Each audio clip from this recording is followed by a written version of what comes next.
JT had it right the first time, and then they spent the next 20 years trying to replace it. The ProFlex wasn't just a good mask, it was the best mask. But instead of doubling down, JT tried to innovate.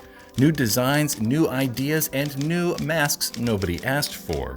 The Proteus, Axiom, and the Reaper. They couldn't resist tinkering, and their so-called improvements always made it worse.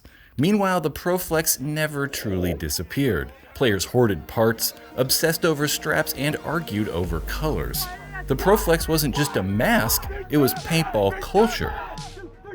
If you know JT, it's probably for paintball, but it started with motocross and some Mexican socks. John Gregory, JT's founder, walked into a Tijuana sock shop in the late 60s. He grabbed a few wild-looking pairs and decided he'd make his own socks for motocross riders. That was JT's first product, and it snowballed from there. By the mid-80s, JT Racing was motocross, supplying the best riders with goggles, gloves, and gear. So when paintball took off, JT were already halfway there. Paintball players were wearing ski goggles, shop glasses, and even welding helmets. Basically, if you had anything vaguely see-through and didn't mind risking an eye, you were good to go.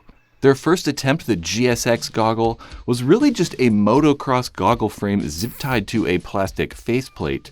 It looked super sketchy, and it was super sketchy, but it was still miles ahead of what most people were wearing, which really tells you just how awful stuff was if sketchy was an upgrade. Then came the Whippersnapper, JT's first purpose-built paintball mask. Still basic, no ear protection, but it had thermal lenses, and that changed everything. Fogging was a common foe in the early days of paintball, and JT solved it. And just like that, JT went from those motocross guys to a company that was actually making paintball look like a real sport. And we are underway. The Turtles in blue on the left side of the field. The Ironmen in white and red on the right, sprinting for position.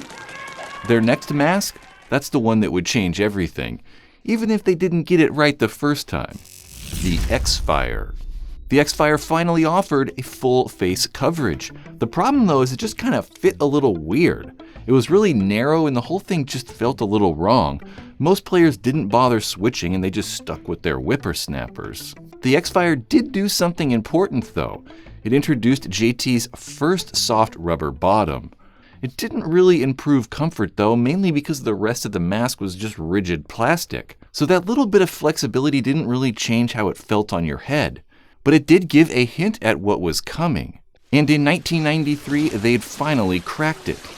The Spectra, a totally redesigned new goggle frame, new lens system, and a 260-degree field of view that changed how players saw the game. The Pro Shield built on that Spectra goggle frame followed soon after. The Pro Shield came with a hard plastic bottom and rock-solid comfort. The Spectra frames became the standard, and this time JT weren't just offering thermal lenses as an upgrade, they became the default. Fogging stopped becoming a game ender, and JT leaned into that momentum. The clear version of the Pro Shield they made for ESPN is extremely rare. Paintball players, the best, are gathered here in Orlando for the World Paintball Championships. We're set to get underway with Game 1.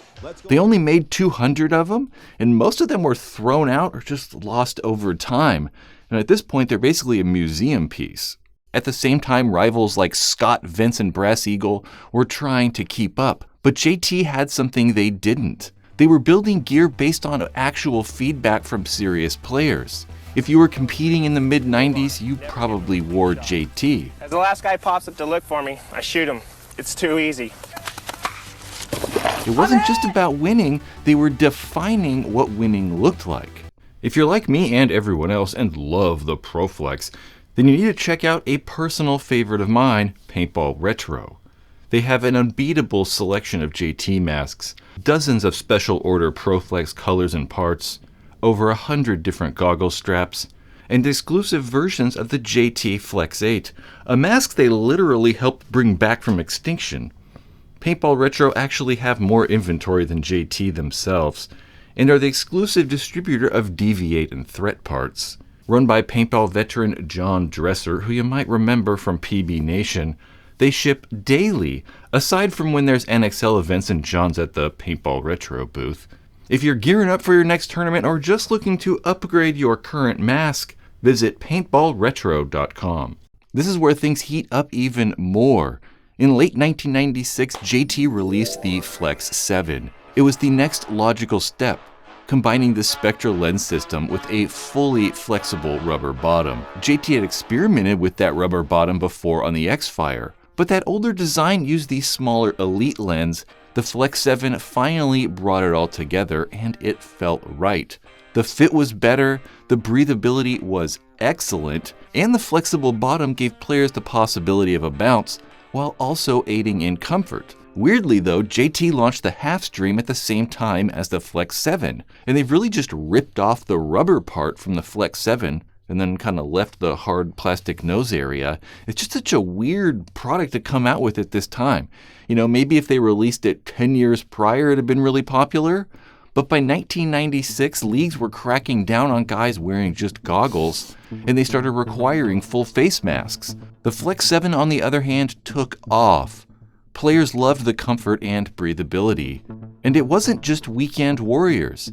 In 1997, Aftershock, one of the most dominant teams in the world, switched to JT. At the same time, top teams like the Ironmen and Image gave up their camouflage. Players finally had their names and numbers on the back of jerseys. It was a bold move, and it was really a clear sign that paintball's culture was shifting fast. Then in 2000 came the legendary Flex 7i series.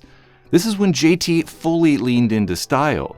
Translucent rubber and vibrant colors. The timing lined up perfect with paintball's shift toward airball and tournaments on TV. Players were more visible, and colorful gear helped them stand out. And then there was the trend, the signature Flex Flip.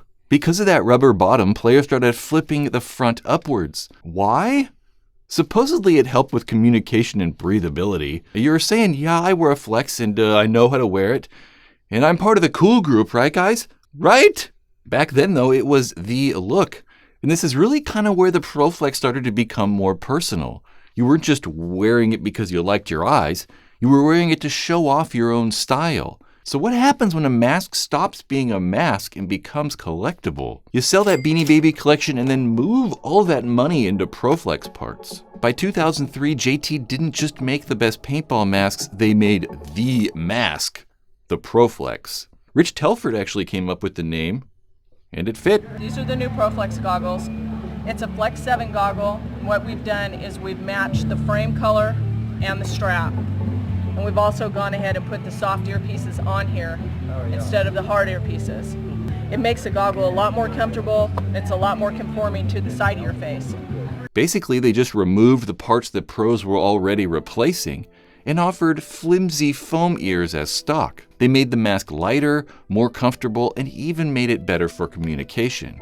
It wasn't a huge technical leap, but it was a huge win for comfort, especially for tournament players grinding out points in the hot summer sun. By this time, the paintball industry had become more competitive, and companies were stepping up. Dye released the Envision, V-Force had the Profiler, but the ProFlex was still the most comfortable, most breathable mask out there. If you didn't have a mask sponsor, chances are you were wearing the ProFlex.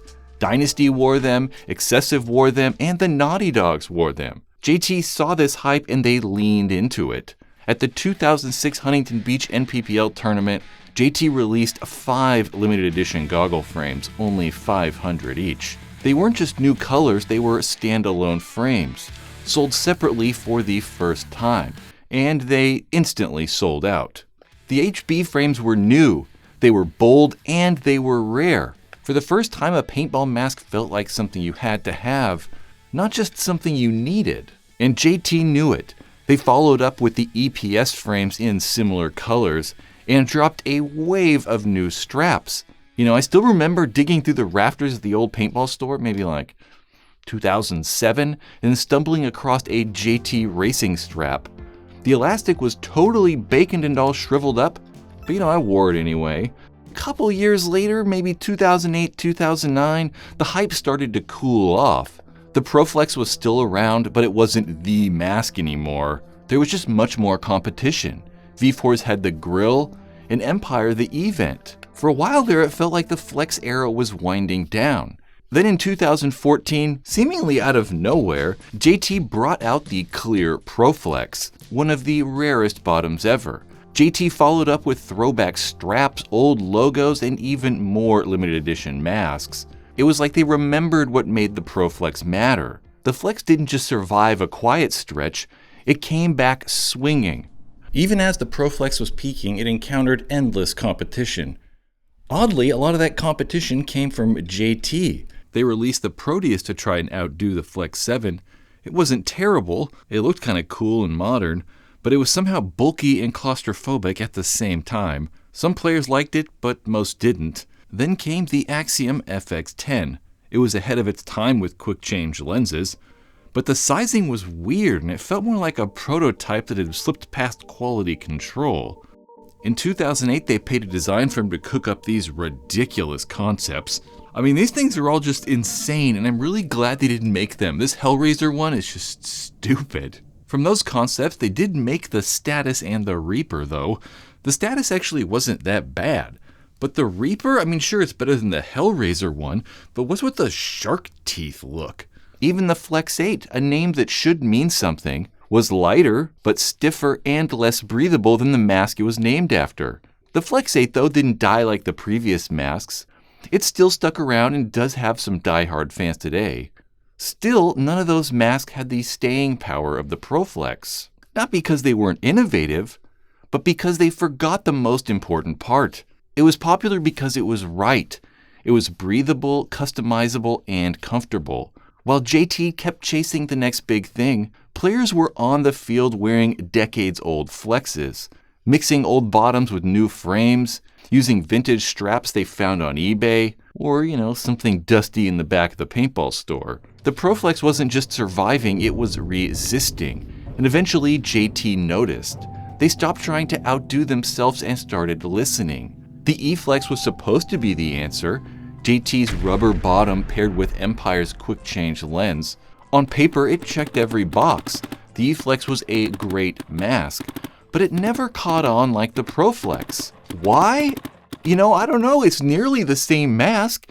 It just doesn't have the same character and history of the Pro Flex. And in 2013, the unthinkable had happened. JT were replacing the foam ears. Thankfully, though, the rubber ones they actually replaced them with were better. They weren't hard like those Flex 7 ears, and they were much more durable and didn't move around like the cheap foam ones. 2017 hit hard, though. The Tijuana factory that JT had been using for decades was shutting down, and manufacturing moved to Asia. The rubber changed, ventilation changed, everything was slightly different, and us Pro Flex snobs noticed. But something else had changed too. JT started letting dealers design their own Pro Flex colors. Custom colors and designs exploded. Pre-orders like PB Retro's Snow Camo sold out instantly. Suddenly there were more options than ever, and more demand than JT had seen in years. Riding that new Pro Flex wave, JT took another swing with the Pro Flex X. It had a quick change lens system, but was still using that original Spectra lens, so players could swap out lenses they might have already owned. A smart idea, but once again something was just off. The goggle frame was thicker, the fit was tighter, the bottom looked like a Pro Flex, but it stretched all the way along the sides, eliminating the separate ears. But in the end, it just made people appreciate the original Pro Flex even more. Earlier this year, JT released the Ice series that sold out instantly. It was proof. Through all the changes and all the trends, players still end up back at the Pro Flex. Special thanks to Paintball Retro for the feedback on this video and keeping JT alive. Go check them out and support the companies that support Paintball Ruined My Life.